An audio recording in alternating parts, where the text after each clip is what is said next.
Aqui a gente tem um tema ligado no trabalho de Rojas e Guilhermo, né? Então a gente vai fazer uma reflexão teórica e das concepções propositiva, né?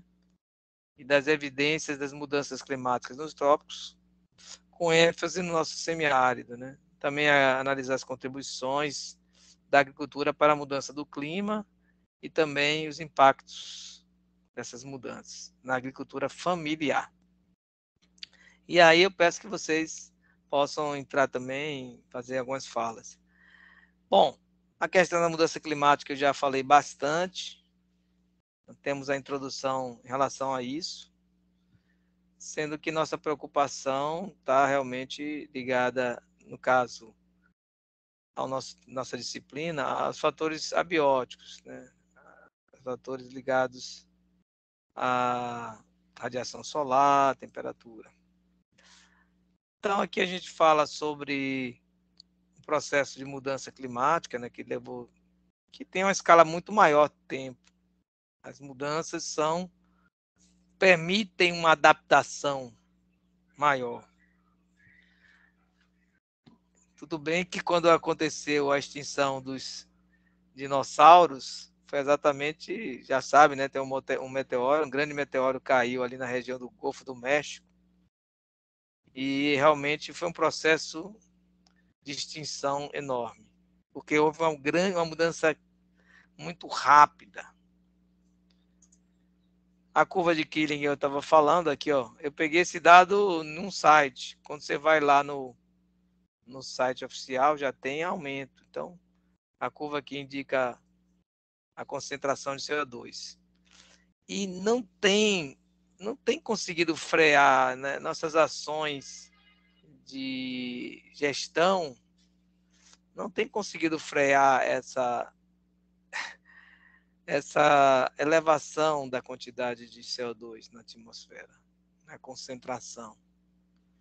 Então, a gente, provavelmente todos aqui vão andar num carro elétrico, é uma tendência, visando exatamente a diminuição da emissão de CO2 nos motores de combustão, mas a queima de combustíveis fósseis, carvão na China, na Índia, são quantidades enormes para gerar energia. E isso está gerando muito impacto. Além do que a gente vai falar, que a agricultura também gera. Então, estamos aqui, esse gráfico vai até a COP26.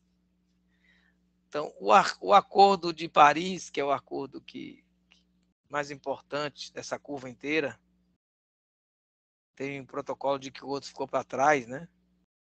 Antes a gente falava muito do protocolo de Kyoto. Agora a gente está falando do Acordo de Paris para conter esse avanço do crescimento dessa curva. Mas está muito complicado frear essa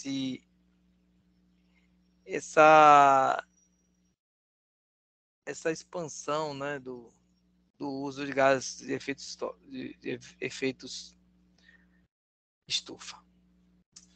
Esse primeiro gráfico aí mostra um pouquinho das emissões na China e Índia, elas absorvem, já são maiores do que na Europa e Estados Unidos. Então, a gente sabe que os Estados Unidos emitem muito CO2, ou gases de efeito estufa.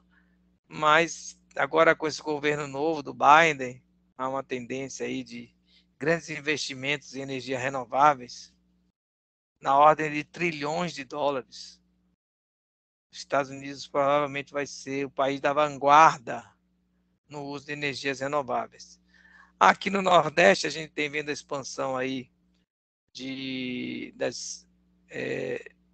energia fotovoltaica, né? A energia fotovoltaica é mais por iniciativa dos particulares, mas a energia eólica tem recebido grandes financiamentos.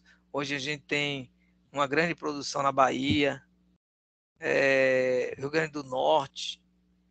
Aqui da direita a gente compara como o Brasil é bem pequeno em relação à China na geração de megatoneladas de CO2. Então, tem que avançar o Acordo de Paris, e a gente tem que controlar um pouquinho essas emissões.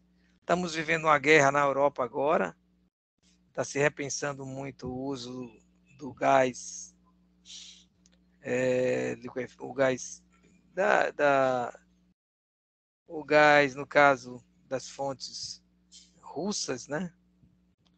Mas não se pensa muito em mudar essa matriz energética na Europa. O que se constrói bastante lá é uma tendência a diminuir o uso de veículos, né? E fazer o crédito de carbono, né? Pagar aos países mais em desenvolvimento para não emitirem.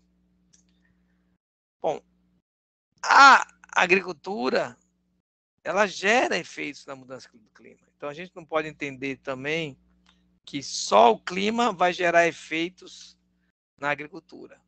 Há um ciclo aí vicioso, né, já que nós estamos tendendo a perdas na agricultura.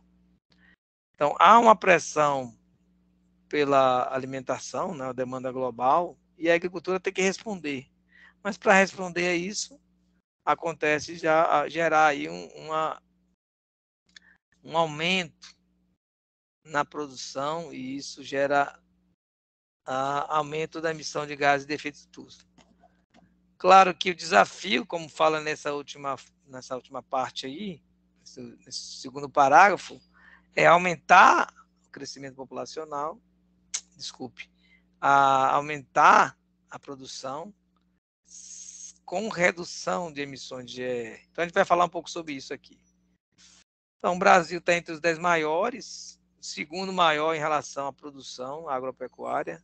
Então, a gente gera muito CO2 no campo, aí agro e pecuária, principalmente pecuária, né?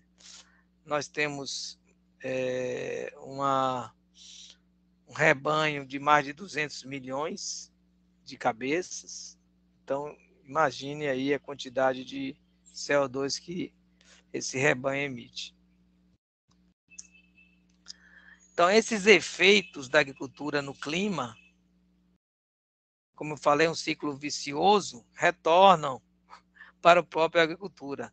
A agricultura gera efeitos também no clima, e o clima, naturalmente, vai repercutir. Então, a ideia no caso, trabalhar aí, haver mudanças no manejo que mantenha aí uma agrobiodiversidade, né? Então, mas aí nós tivemos várias questões aqui apresentadas, né? Que a criação dos animais, a modificação da cobertura, o manejo do solo. No caso do semiárido, temos a desertificação. Então, eu não sei como é que está em relação a vocês aqui, as regiões que vocês residem, se é possível identificar esse manejo inadequado do solo. Desmatamento, queimadas e desertificação. O desmatamento é muito claro aí nos dados do INPE, lá na Amazônia. A gente viu também o cerrado tem diminuído a sua área de cobertura. A queimadas é muito frequente lá na região do Pantanal. Então, a gente tem que repensar muito como esse solo está sendo manejado e ter políticas públicas de enfrentamento. E aqui a gente deixa claro que as atividades agrícolas e pecuárias já são 1/4 das emissões nacionais.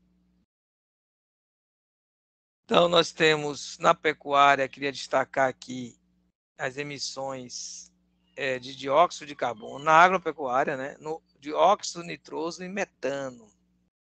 Metano também, então todos esses são gases de efeito estufa.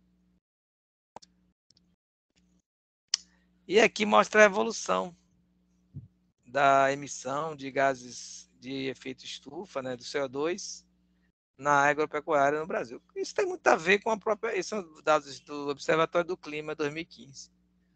A gente pode atualizar esses dados. Mas eles vão aqui até 2013.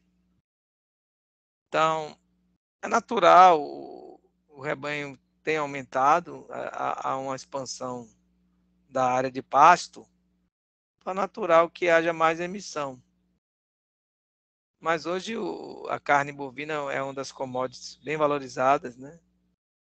Então, realmente, a tendência, eu percebi isso na fala de Francier ontem, sobre a região lá de recuperação, que é conciliar, né? O desenvolvimento sustentável deve conciliar. É uma atividade econômica rentável? Sim. Aí nós temos que ver a parte econômica, a parte social, que está impactada pela parte econômica, e a parte ambiental. Elas em equilíbrio, nós temos o desenvolvimento sustentável. Então, no momento que a gente percebe uma expansão das áreas de pasto, em depreciação a áreas florestais. Então, tem que se pensar numa área de pasto menor, com maior produtividade, por exemplo. Então, aqui temos gráfico em relação à emissão da agropecuária brasileira em subsetores, né? Solos agrícolas, manejo de dejetos, queima de resíduos. Então, você tem um gráfico aqui que vai indicando a porcentagem maior está ligada a essa fermentação entérica, está ligada aos animais, realmente. Aí entra os bovinos de corte e, em segunda escala, os bovinos de leite. Depois suínos, aves, uma sequência aqui, que chegamos aos fertilizantes, que passaram a ser um dos problemas aí com a guerra da Rússia e Ucrânia. Bom, em termos de emissão, a mudança do uso da terra é responsável em 44% nas mudanças, no impacto geral do Brasil, né? Tem a produção industrial, tem o transporte individual, que não gera tanto impacto aqui. Você vê aqui processos industriais, 5%. 25% é agropecuária e 44% a mudança, o desmatamento, as queimadas. Então, esse é o grande impacto dos efeitos da agricultura na mudança. Você está mudando o solo, né? E tudo isso tem a ver até com o albedo terrestre, a capacidade do solo de absorver ou de refletir a radiação solar. Aqui entra a questão de energia, 21%, que é o terceiro item. Aí entra, inclusive, as termoelétricas, que fazem que haja uma elevação aí na nossa conta de energia. Ponto semiárido brasileiro, né? Nos últimos 15 anos a população cresceu bastante e a gente tem aí o semiárido está perdendo muito da sua vegetação, da caatinga, né? E tem problemas de queimada, mas olha como é extenso no semiárido, né? Pega o Ceará inteiro ali, né? Piauí, boa parte, a Bahia, Rio Grande do Norte, só não pega o litoral.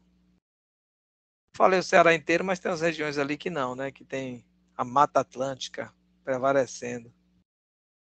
Não é à toa que o Ceará tem as dunas também, né?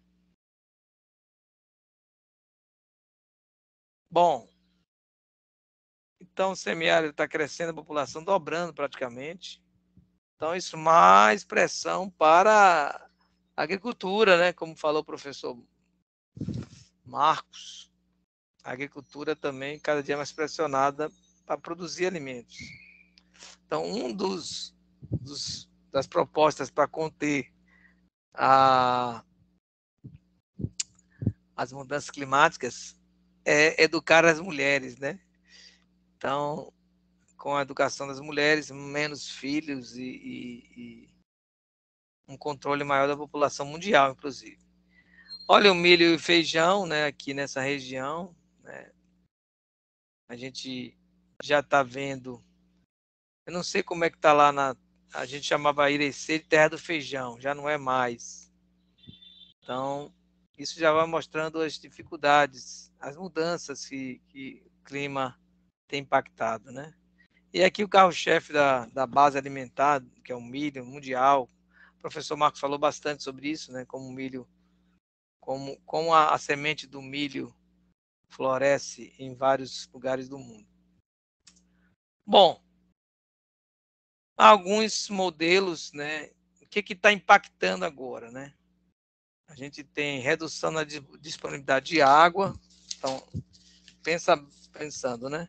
Aquele gráfico que a gente tentou fazer, a gente não conseguiu verificar certamente, né? Mas então a gente tem aumento da temperatura, redução da disponibilidade de água, né?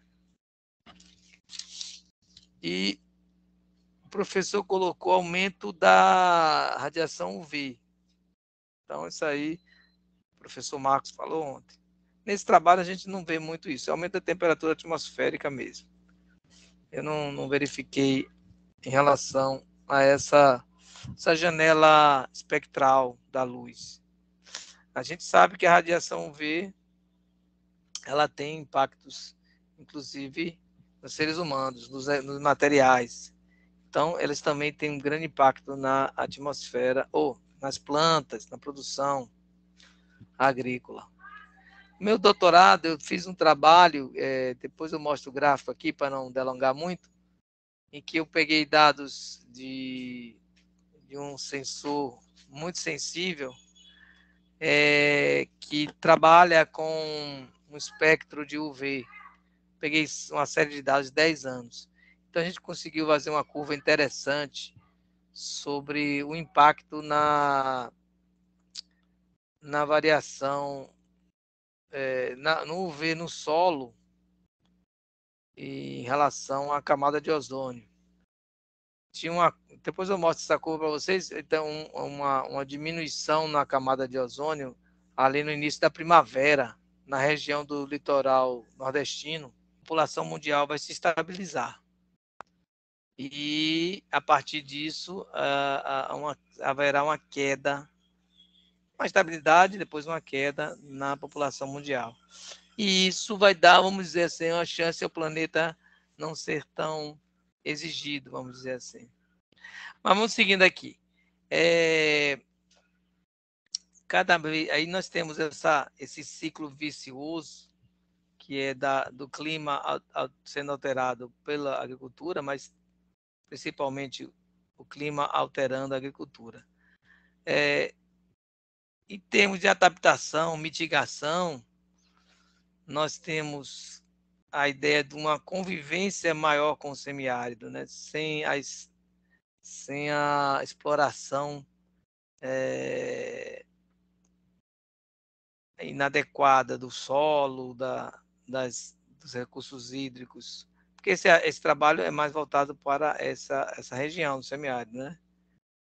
Claro que vocês aí, a pesquisa de vocês, me parece que a abrangência é nessa região semiárida. Depois vocês podem colocar na fala de vocês.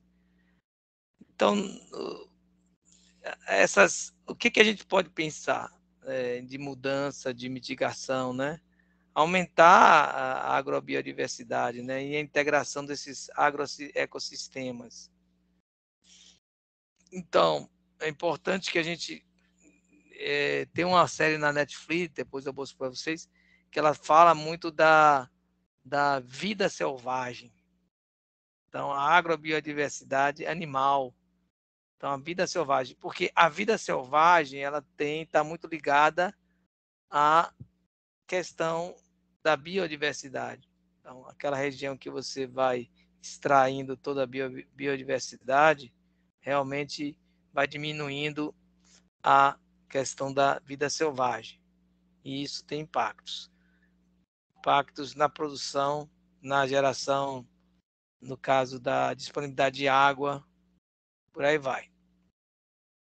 Estou quase fechando aqui. Desculpe. Então, hoje se fala muito na agricultura orgânica, né? O professor Marcos falou nas suas falas. Então, o semiárido aí tem questões ligadas, por exemplo, a agricultores do caju. Aqui no Rio Grande do Norte, a gente vê muito essa produção, no Ceará, acredito também. E nós temos também a ideia dos agrossistemas sustentáveis, agroecossistemas sustentáveis. Sempre nessa base, né? Eu acompanhei a fala de alguns de vocês, que tem que ter o viés econômico. A sustentabilidade é um tripé: econômico, social e ambiental. Se você tiver lá uma exploração social do homem, gerando uma economia centralizada, uma desigualdade social, mesmo que você tenha ali um controle ambiental, isso não é desenvolvimento sustentável. Se o homem não estiver recebendo o seu ganha-pão, entre aspas, adequado, não há um desenvolvimento sustentável. O desenvolvimento sustentável é um tripé. E sempre que esse tripé estiver desbalanceado, não há uma base para um desenvolvimento sustentável. Aqui vou pular. Nós temos aqui as oportunidades de mitigação. Lembrando que essa fala, como eu não sou um pesquisador, vem do trabalho, né? Há um duplo desafio, né? Estimular o crescimento sustentável do setor produtivo agropecuário. Então, o nosso doutorado, ele poderia ter algumas ideias em relação a isso, não sei todos os trabalhos. Eu estava na seleção agora dos projetos, não tivemos um número aí, mas também vieram projetos também da Univasf. Então, eu não me lembro de nenhum ligado muito à produção agropecuária. É mais a produção agrícola. Também, né, qual é o duplo desafio? Aumentar o crescimento, produzir mais sem gerar emissões do GE. Para isso, o Brasil tem uma legislação interessante, né? Desde 2009, nós temos uma política nacional sobre mudança do clima.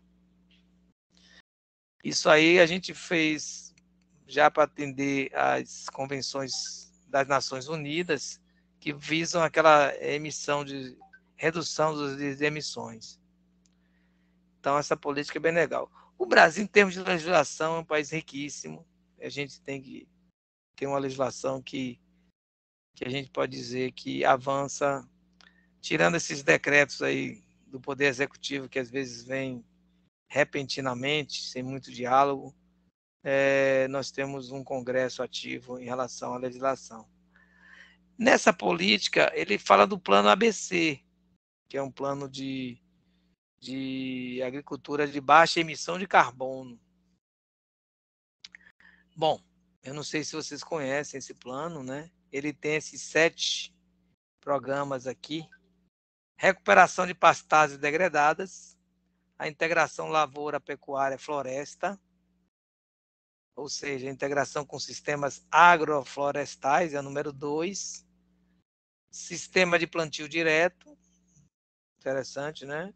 Fixação biológica de nitrogênio, aí diminuiria, é uma das saídas para diminuir o uso de fertilizante. Florestas plantadas ou replantadas, né? Tratamento de dejetos animais e adaptações às mudanças climáticas. O 7º está muito ligado a que a gente vai falar na sequência dos seminários, né? Que é essa adaptação às mudanças climáticas. Finalizando, né? O autor coloca a agroecologia como uma ciência pós-normal e sistêmica. Então, ele coloca uma forma de inovação, apesar desse tema estar sendo já há algum tempo sendo discutido. É uma poderosa ciência, né, a agroecologia, e a ideia é mitigar as emissões de CO2. Texto base: